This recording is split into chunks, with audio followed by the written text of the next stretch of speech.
Once again, a very warm welcome to all of our attendees this morning. As you can see, the discussion for this morning's Toolbox Talk is on OHS representatives and what your responsibilities are. Now, we are going to take a look at what is generally considered in the industry an OHS representative. What is it?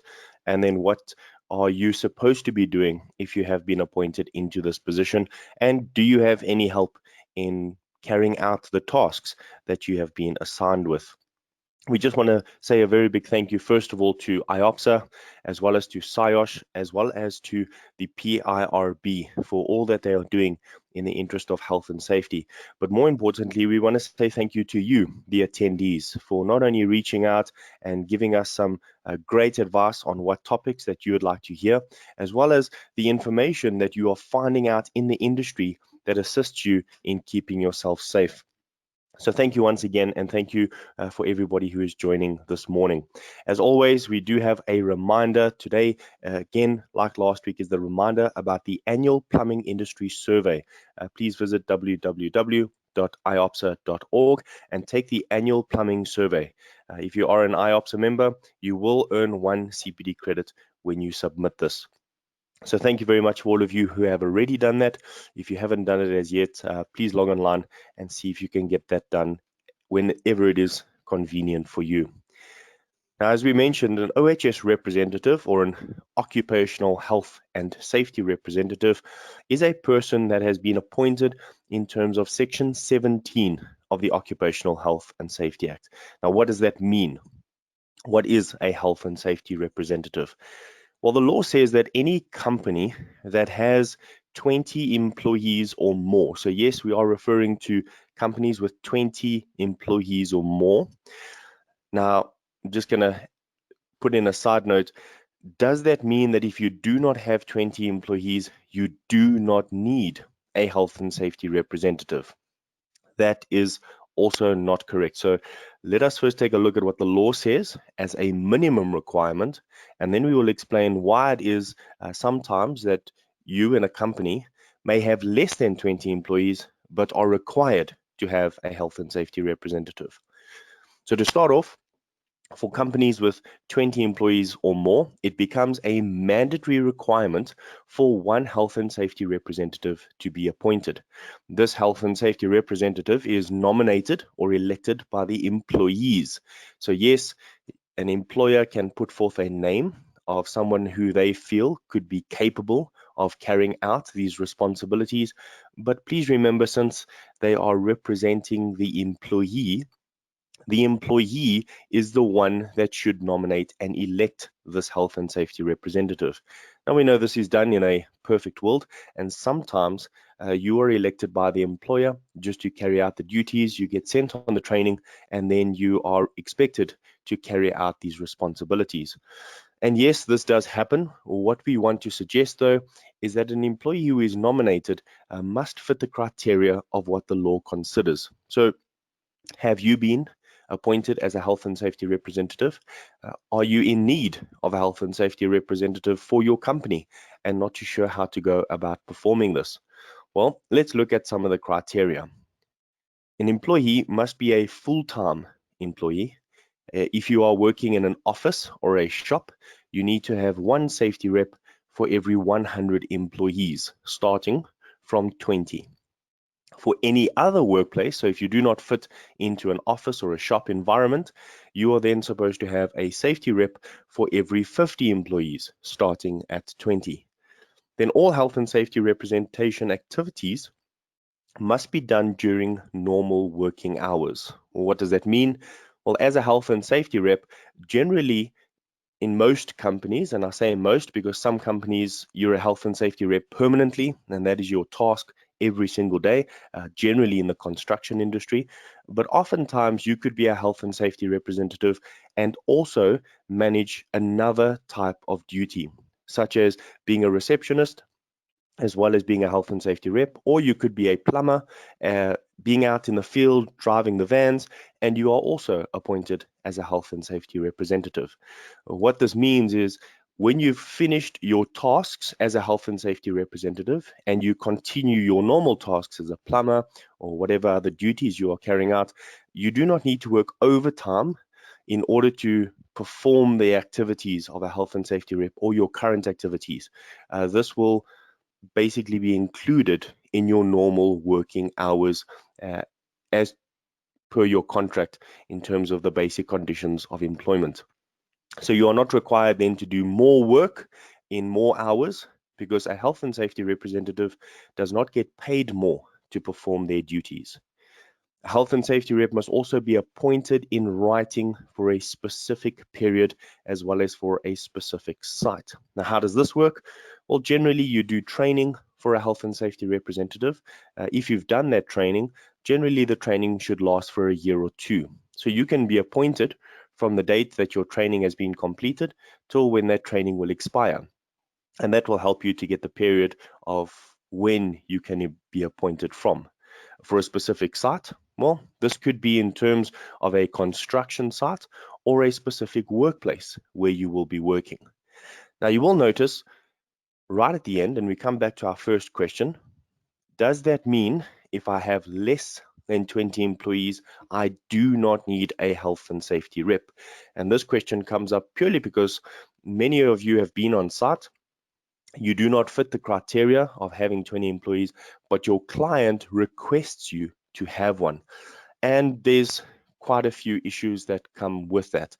For one, you may not have quoted enough for a budget in terms of health and safety employees or resources in order to now go and train an extra health and safety rep to be appointed for that site. Sometimes it's just the time frame. You need to get on site today, but the training can only take place next week. So the law says that a Department of Labor inspector may appoint more health and safety reps, depending on the industry that you're working in. And this is because the law is a minimum requirement. In other words, at a minimum, when you hit 20 employees, it is mandatory. But it may become mandatory in certain instances where the work that is being performed, perhaps on a site, outside of your office, is of a nature that the hazards need to be monitored and checked by a person who is in charge, not really of health and safety, but of monitoring and representing the employees in terms of health and safety. And this is where a health and safety rep will be appointed. Now, we mention this because some of your clients have said you must have a health and safety rep on site, and you are saying, well, we don't have 20 employees on site, so it's not necessary. Well, they are allowed to go over the law. Because it is a minimum requirement, they can stipulate that you can have a health and safety rep for 10 employees or less. But this should be discussed prior to the actual contracts being signed up for the work. In other words, a safety specification must be given to you before site in order for you to determine what is necessary in terms of health and safety over and above the minimum requirements. So those of you who are listening in who are occupational health and safety practitioners, health and safety officers, or managers out in the industry, please remember that when we appoint a contractor on site, we may require a health and safety representative. This must form part of either your mandatory agreement, stipulated in the mandatory, which is your 37.2 agreement, or it must form part of your health and safety specification. In other words, you are telling the employer of that plumbing company that they must have as a minimum the requirements of the Occupational Health and Safety Act, but over and above that, you as a client have your mandatory specifications for site. So if you are a plumber and you've experienced this before, or perhaps you're not in the plumbing industry and you have experienced this or requested this, please remember it must be discussed prior to documentation going out appointing that client or that employee.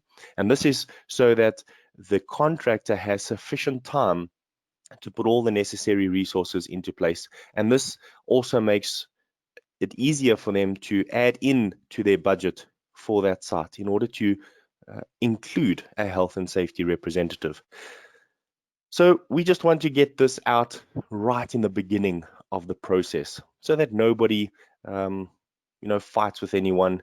We really want you and your clients to work together. And also, as an employee-employer relationship, we want you to work together. Now, this is where it comes down to responsibilities. What are your responsibilities in terms of a health and safety representative? So if you are one, or if you want to appoint one, what are you going to give to them in your duty sheet? Well, for one, they need to review the effectiveness of health and safety measures. Now, remember, you are representing an employee. An employee is performing tasks. They should be performing the tasks in accordance with a risk assessment, a fall protection plan, safe working procedures, a health and safety plan, or some sort of policy that guides them on site. So for one, if you need to understand if it's effective or not, you then first need to understand what is in the document. So as a health and safety rep, you must know your company's policies and procedures. Then you need to review if it is effective. That means reading through the risk assessment, and while on site, identifying what employees are performing, you will then see if they are doing it either according to the risk assessment, or if the risk assessment is sufficient to mitigate the risk. Is it keeping the employees safe? And that brings us to the next very important task for health and safety reps. You need to be able to identify potential hazards and potential major incidents. So you are constantly looking around with a risk-based mentality, identifying whether potentially or even current risks pose a threat to the employees on that site. Then, when you've identified the effectiveness and identified potential hazards, you work in collaboration with your employer to examine the causes of incidents in the workplace. Now, incidents and accidents happen, and you may not be the person responsible to perform the investigation, but you may attend the investigation. In other words, you may go with the inspector to take a look at what actually happened. But when it comes to the employees in your specific area or site, all of those employees who fall under you need to talk to you about any complaints that they have relating to health and safety. In particular, health and safety, not whether they need to get paid more or take days of leave. This is specifically an occupational health and safety representation. Then you also make representations to the employer, or if you have two or more health and safety representatives, you then form a committee and you make representations to the committee, and the committee will then make representations to the employer. You will also notify the employer on general matters affecting the health and safety of the employees. So when they make complaints, before taking the complaint to the employee or to the employer rather, you then go and see whether it is effective. Are there effective measures in place? Can you then guide the employee and tell them they need to follow the risk assessment? Or can you recommend to the employer that they need to make changes on that risk assessment? You may also need to inspect the workplace. In particular, articles, substances, plants, machinery, or health and safety equipment. And this again is to review the effectiveness of those who are working or operating these items. You may also participate in consultations. So sometimes when the Department of Labor inspector comes through to the workplace, he may request you to take the walk with him. Maybe he will request to have an interview with you or another employee. If he requests that you should be there, then please make sure that you are available. He may request that you are not there during the interview process so that he can speak to the employees in private, but a lot of the times they will then request that the representative of the employee be there with them. So when you do these inspections or participate in consultations with the inspector, you are, as a health and safety representative, or in your capacity as a health and safety representative, allowed to be there. You must also attend meetings of which you are a member of the health and safety committee. Again, that's only if there are two or more health and safety reps. You will then visit sites of incidents and accidents at reasonable times, but you may also attend the actual investigation. Again, you might not be the person performing that duty, but you can accompany them. And this is to learn about the risks and dangers that the employees are exposed to. And again, helping you to check the effectiveness of the measures that the company is putting into place and then make recommendations. Then you can inspect health and safety documents, attend or accompany the inspector on inspections, and participate in internal health and safety audits. So these are all potential responsibilities that you may be given. Now you might say, well, I need help doing this. There's no ways I can do this on my own. In fact, it seems like a full-time job. Well, it does take a lot of time, but you can perform other duties while still being a health and safety rep, depending on the scope of work or the type of industry you are in. Speaking specifically about plumbers, you can be a plumber on site as well as be the health and safety representative. We would suggest, however, the more people on site, so as your team grows, the more responsibility will fall on you as a health and safety rep to monitor and review the effectiveness of control measures. So how do you carry out your responsibility? Well, for one, you need to listen. It's very, very important that you become a very good listener. And this is to the concerns in terms of health and safety, not only of the workers, but also of supervisors. A supervisor is also an employee, and they may bring up a concern either that the workers need to perform or maybe they are not performing, and this may come to your attention. You then need to identify those existing or potential hazards. Then you assist.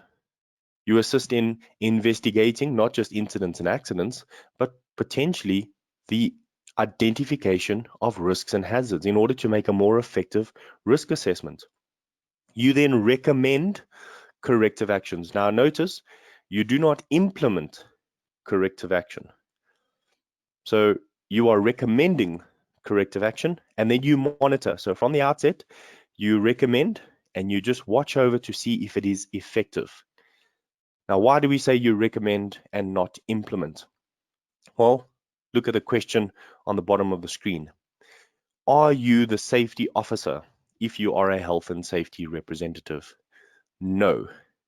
A health and safety officer or manager represents the employer. So he has been appointed to oversee specifically Section 8 of the OHS Act. And that is the duties of the employer. The employer must carry out certain responsibilities, and the health and safety officer is there to represent the employer and implement health and safety measures. A safety representative represents employees. So you're not implementing anything. You are checking whether the implementation that has taken place is effective for the employees. Do the employees have any concerns? And then you make a recommendation as a health and safety representative for a suitable solution to be implemented by others, which means you must work together. But again, you might ask, well, where do I then go to for help? Can I ask for help? And maybe your hands are already up, shooting up as high as possible, saying, well, how do I go about doing this? What am I supposed to be doing? Well, because we have reached a level of lockdown that is suitable for us to continue our training with you, you do get help from IOPSA. And IOPSA has given 2 employees free of charge, again, if you are an IOPSA member or an IOPSA member company. You can send 2 employees free of charge to our unit standard 259622. Describe the functions of a workplace health and safety representative. And here we take you through a course to be able to know and understand what you are to do in terms of Section 17 and 18 of the Occupational Health and Safety Act. We then also take a look at health and safety committees, and if you are a part of a health and safety committee, in terms of Section 19 and 20 of the OHS Act, and help you to understand why is it so important to look out for Section 14, the duties of employees within the company. And there you will get the help, as well as the complete energy to be able to really push forward in your duties as a health and safety representative. We will give you the confidence after this course to know and understand what your duties are. So if you'd like to be a part of this free training, we are going to be coming down to those of you who are in KZN during the month of August, September. So this month to next month, we are planning a week trip down to KZN. And then during the months of October, November, we will be down in the Eastern Cape. So we are still tying in those dates. But if you would like, and you are in these two areas, we will be up in Gauteng, and we've been to Western Cape already. But if you would like to join this training, please drop us an email. If you take a look on the top right-hand corner of your screen coming up, you'll notice the email address there, info@ohss.co.za. Please just put in free training as your subject line. Make sure that you send us your IOPSA membership number. Remember, if you do not have an IOPSA membership number, you do not get this training free of charge, because it is an initiative by IOPSA to perform this. However, if you are not an IOPSA member and you would also like to go on this training, and you do have groups larger than 5 people, reach out to us as well for a good discounted rate. And this has been done through an initiative, also through OHS Consulting. And there you will find the info also at info@ohss.co.za.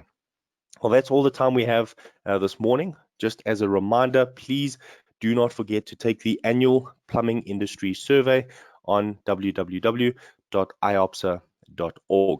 The next week, we're going to take a look at a how-to toolbox talk, how to don a harness, what is a body harness, why should we wear it, and when should we wear our harnesses. So thank you very much for joining us. We look forward to speaking to all of you next week.